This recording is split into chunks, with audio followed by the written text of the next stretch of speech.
Hello and welcome to Ivy Moves. My name is Ivona and today we're talking about the 3 most common alignment cues that you would hear in yoga and maybe other types of movement related to the lower body. The first one is flexing the toes.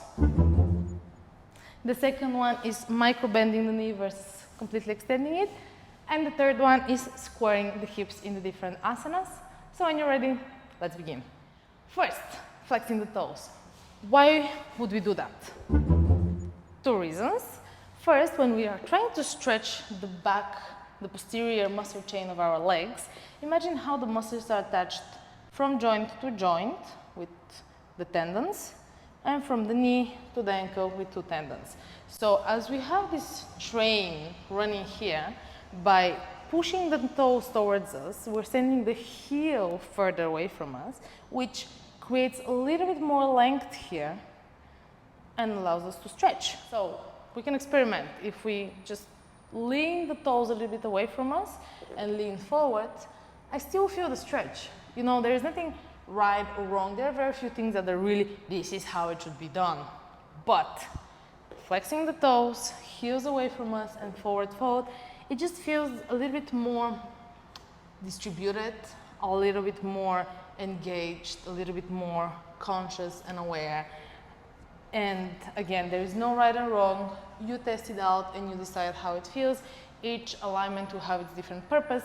The purpose of flexing the toes towards us is this.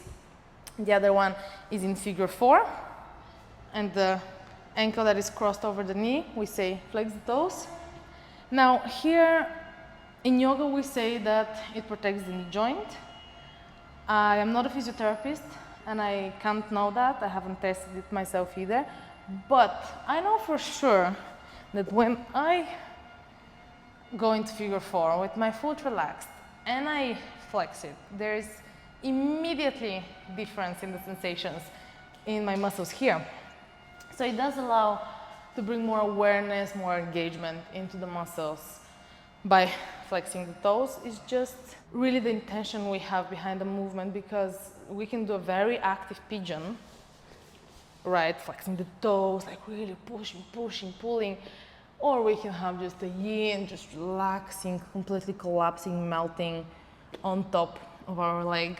And the difference here is the intention we have and the goal we're searching for. So if you want a little bit more engagement, a little bit more sensation, a little bit more awareness there, try engaging.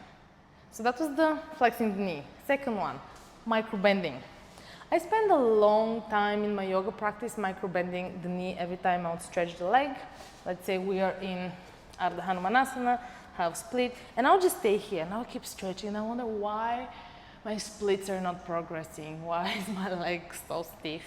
And then I dared myself to fully extend and it felt fine, it felt good. So the reason we microbend are 2 actually.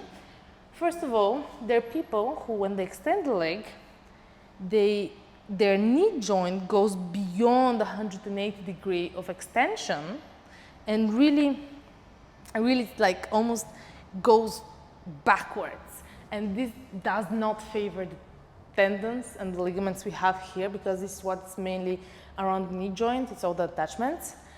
We don't want to stretch those, right? We already talked about we want them to be stiff, tough, hard, holding everything together. What we stretch are the muscles, and the main muscle groups that we're stretching here are the hamstrings and the calves. So if you are hyperflexible, which I'm not, but if you notice that your knee goes a little bit lower than a straight line, try microbending the knee and see how it feels. Then there are of course people who don't have hyperflexible knees but still start feeling the stretch here just because the muscles are not used to this type of extension. That's fine. Keep the knee bent, or maybe you have your splits, you extend the knee, but for some reason you're super sore, you went for a hike, you had a leg day, and you just don't feel good when you fully extend the knee. Keep it microbend. Again, nothing is wrong or right, just pay attention to the sensations, how they feel in your body, and judge what is good for you that day. But if you feel comfortable with the full extension of the knee. Try it out. So, full extended knee, microbend knee. Fully extended, microbend. The last one is the square hips, which brings a lot of awareness into the muscle groups around the joints, around the hip area. And again, let's do the experiment. Pyramid pose, extending the front leg, open the hip to the side. Sure, I still feel some stretch. I'm also actually feeling it in the lower back now. And grabbing that hip and pulling down to face the earth, it changes. It changes a lot. This is one alignment cue that I struggled a lot with in my practice. So now I'm very conscious with it.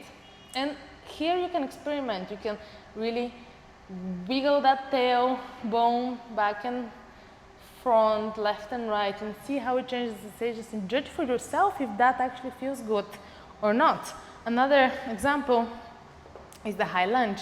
If we keep it open, I just really feel like I'm leaning onto my joints, like it's not very stable.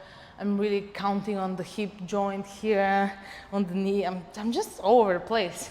If I really grab that knee joint and face forward, I immediately feel how my glute engages, which supports a lot of the balance. As it flexes here extends, and we allow the stretch, and we really just feel so much more balance. I feel so much more balance, and I really neutralize the hips in order to use the muscles. Now, in other positions like warrior two, where if we square our hips, our knee goes in. If we push the knee out, the hips face there. It's fine. Just try to keep it neutral, because I can also be here, leaning onto that. It's very uncomfortable. Or I can really squeeze the muscles around them, try to really be aware where they are pointing, and have them as neutral as possible, these hip joints. So these are the 3 most common alignment cues that we use in yoga to guide students into where we would like them to be, what we would like them to feel. Always trust your body first before what your instructor says. We are here to give you suggestions and maybe some informed knowledge, a little bit of science, but ultimately you are the one who lives in your body, who feels your body, who knows the sensations, who knows its history, and you really know what feels best. Every time, try more than one variant of the alignment and see what feels best for your body today, and go for that. Thank you, and I'll see you soon again.